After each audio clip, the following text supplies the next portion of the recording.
In the mellow haze of autumn, MIA found herself walking through the streets of Seaforth, a small coastal town where she had grown up. The salty breeze tousled her chestnut hair, and the vibrant rust and gold leaves crunched beneath her boots.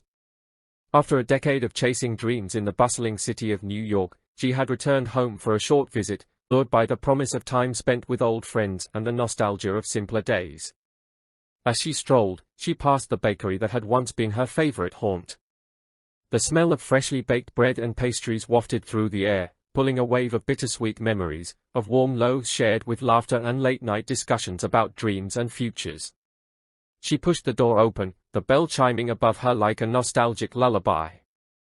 "MIA," exclaimed Kate, her wide-eyed childhood friend, rushed out from behind the counter. "I thought that was you.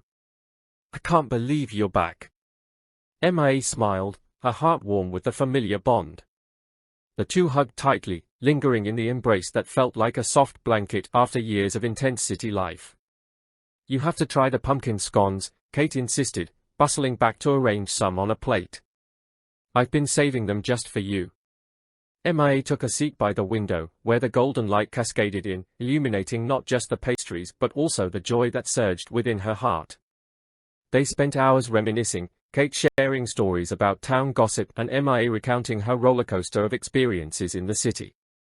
The laughter bubbled up effortlessly, as if no time had passed at all. Later that week, MIA decided to make a trip to the small local theatre, managed by Mr. Clark, the quintessential artistic spirit of Seaforth. As a teenager, she had idolized him. His passion for the arts had inspired MIA to pursue a career in theatre production. Entering the lobby, a flood of memories engulfed her, the setting of her first stage performance, her first awkward auditions, and the laughter shared with fellow thespians. "Ah, MIA. Is it really you?" Mr. Clark's voice boomed as he emerged from the shadows of the theatre. The corners of his eyes crinkled with joy, and his silver hair looked more majestic than she remembered. Mr. Clark wrapped her in a bear hug, then showed her around, a tour marked by tales of their shared journey through the arts. It felt like coming home in every way, and each corner of the theatre held a piece of her soul. She found herself leaning back in her chair during a rehearsal of a new play, immersing herself in the magic once more.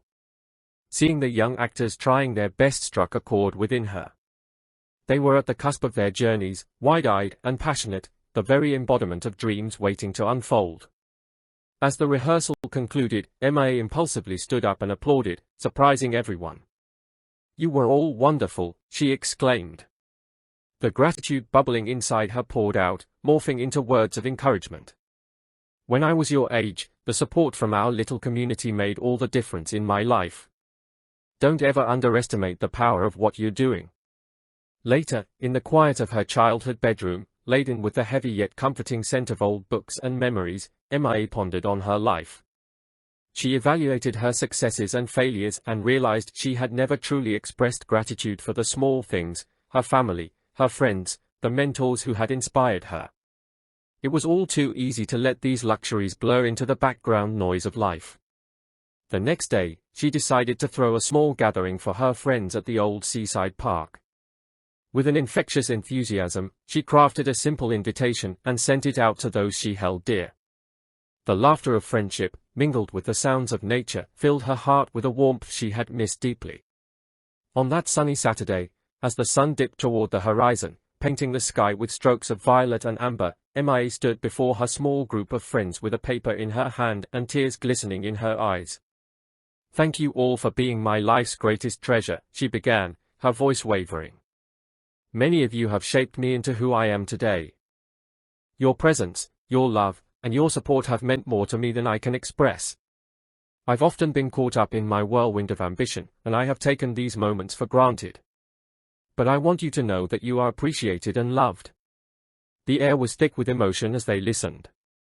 Laughter morphed into solemn nods of understanding, and then one by one, each friend shared their own stories of gratitude, each tale a thread woven into the rich tapestry of their collective history.